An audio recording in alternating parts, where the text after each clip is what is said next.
Hello and welcome to Bored and Confused, where I review shows based on two criteria. One, was I bored? Two, was I confused? Today's show is A Walk on the Moon, a new musical. But before I jump into this brand spanking new musical, please take a moment to like, comment, and subscribe. It really helps me grow this channel. It helps me see more shows, get press tickets to shows like A Walk on the Moon, and tell you what's going on in the theater world in New York City. I really appreciate this support.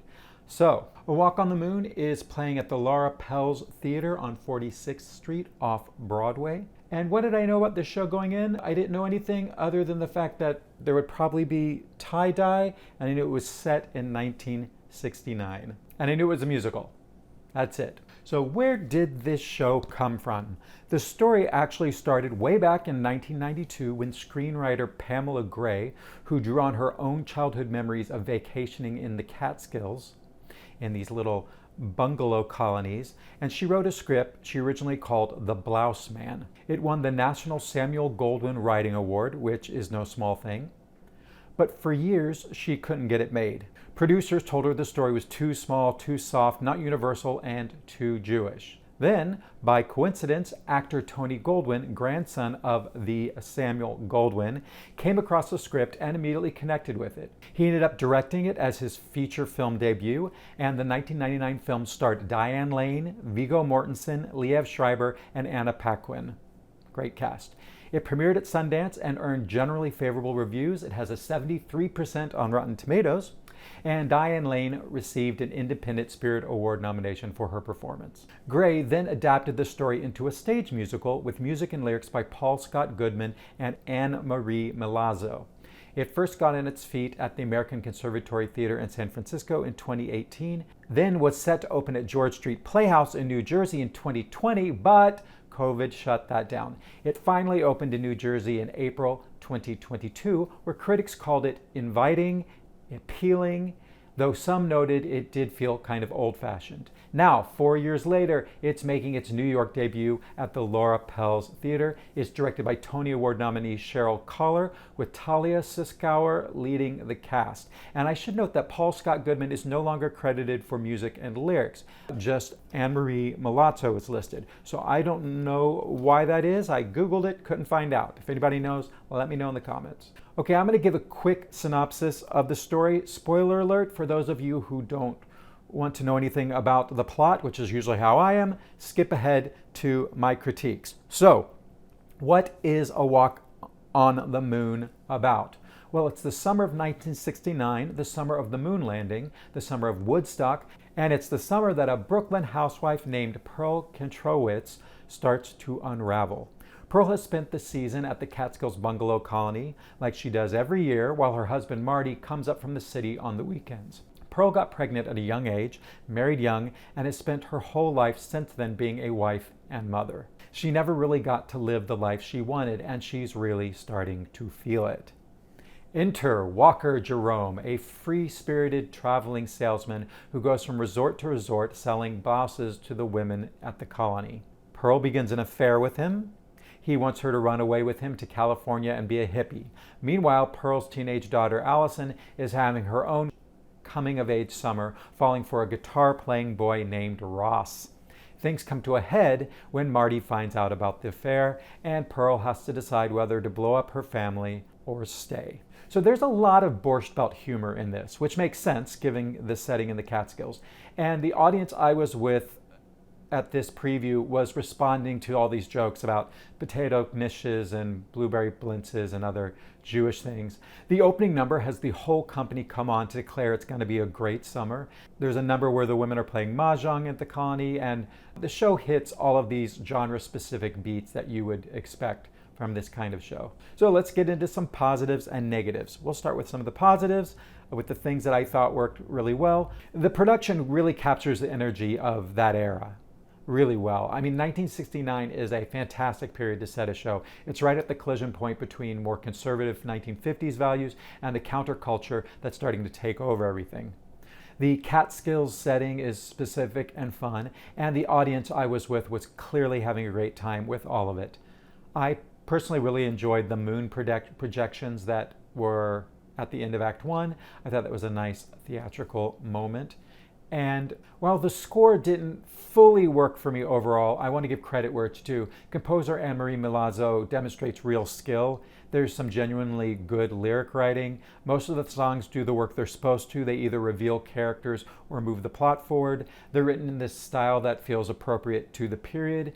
And so you can feel the craft there even when the songs aren't necessarily blowing you away. All of the actors have strong voices, specifically Talia Suskauer as Pearl gets to really show off her strong belt in several songs. Sam Gravit as Walker gets one song where he really gets to show off his singing ability. And Max Chernin as Marty also has a strong voice, although he doesn't really get songs that really allow him to show it off.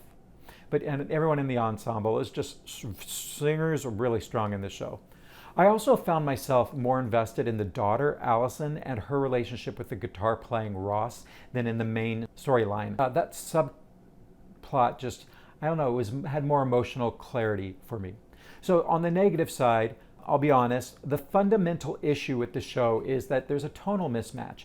The show is very light, jokey, and fun. It's brightly lit, it's colorful, it's full of Borscht Belt humor, but it's dealing with a serious betrayal of marriage and a family, and it doesn't have the gravitas that that story feels like it demands.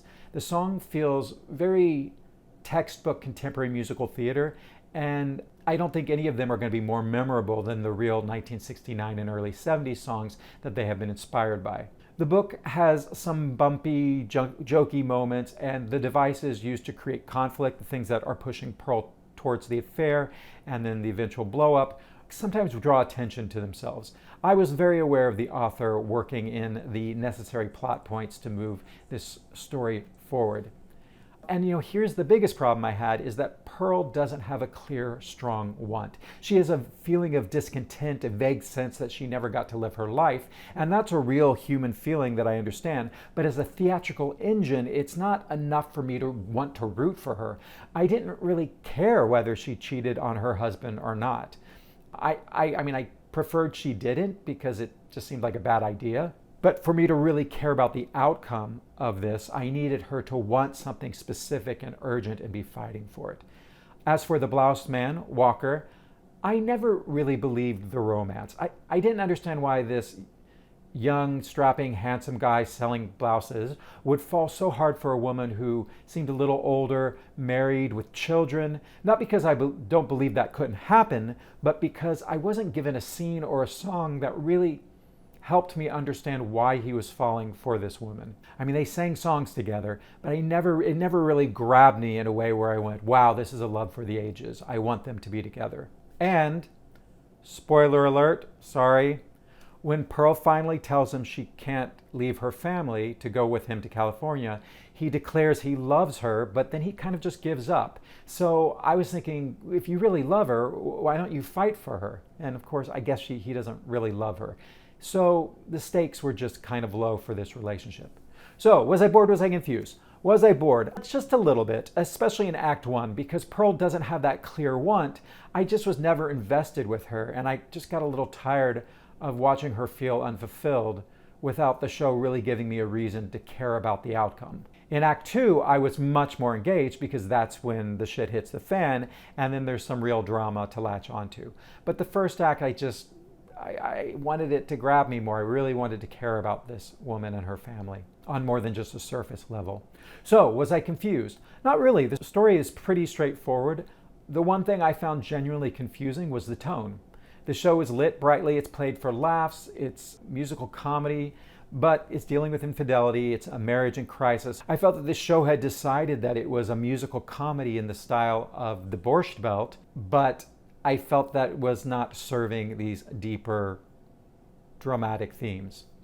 The show kept making me think about Bridges of Madison County, which is really the gold standard for this kind of story. And I think the comparison illuminates the problems here. In Bridges, I actually wanted Francesca to leave her family because those songs were so beautiful and romantic, and the show spent so much building the relationship. And she actually meets him very early on in the show, and so she has a strong want to be with this man, and we're rooting for that from the beginning. This show, it took her a while to meet him. And Bridges just has these amazing, heart-wrenching, beautiful, romantic songs that just make you want her to run off with this man. In this show, I never believed that Pearl and Walker's relationship would ever last, or that it was worth blowing up her family for it. She had 2 kids that she clearly loved and a husband that she still had feelings for. And her husband wasn't that bad. He seemed to genuinely care for her and treated her pretty well, except a few moments where he yelled at her for something that really wasn't her fault. But it seemed like those were all things that they could work through. Just a little marriage counseling, and I thought they'd be good. I think of all other shows that deal with this husband versus exciting lover. I think of Camelot. I think of The Baker's Wife. They're both shows that put a woman at the center of a romantic triangle and having to make a similar choice. And honestly, I feel like this type of story almost always ends the same way.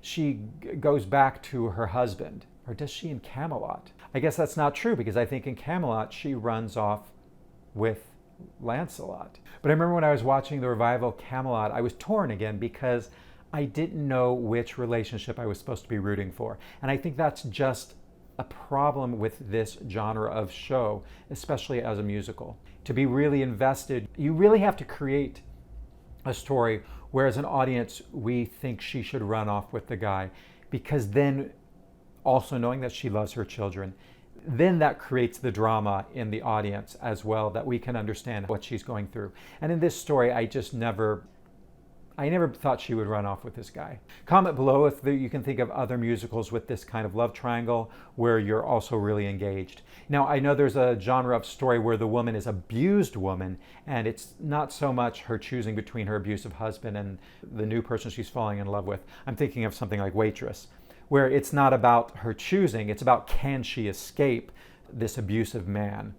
And I think that's just a different kind of story. So let's wrap this up. So those are my thoughts on A Walk on the Moon. I think it's a show that shows real craft. There's a skilled composer involved. I think it's specific and an evocative setting.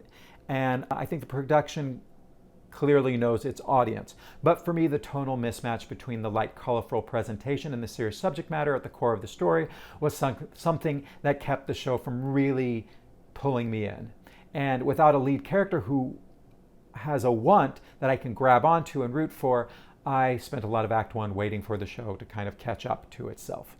So, that all said, here is who should absolutely go see this show. If you were a teenager in the late 1960s, if you grew up going to the Catskills, if you have memories of the summer of '69, of the moon landing, of Woodstock, I think you will really enjoy this show. This show is for you. This show captures the energy and hopefulness of that moment in a way that clearly was resonating with the audience that I saw the show with. I felt that the audience was really being transported back to this time period, and they were really enjoying the show. So this is a nostalgia piece, and it delivers on that promise. If that's what you're coming for, I think you'll really enjoy the trip down memory lane. How did I get my tickets and where did I sit? Well, I got a press ticket, thank you for that. I sat on the aisle in row E, which is actually the second row from the stage. Row D is the front row, so keep that in mind when you buy your tickets.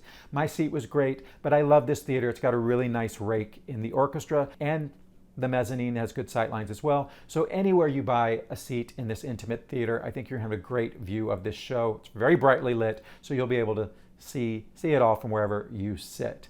I don't know all the places to get cheap tickets, but I did see that there are $40 rush tickets on TodayTix. So that's a good deal. If this sounds like your show, go get your $40 ticket or spend the big bucks if that's who you are, and check out this play and come back and let me know what you thought. Let me know if you were swept up in this story. Let me know if you were bored and confused. All right, I'll see you at the next one. Bye-bye. Don't wanna drift away, wanna stay inside the play. Keep me engaged, keep me amused with what's in front of me. 'Cause I don't wanna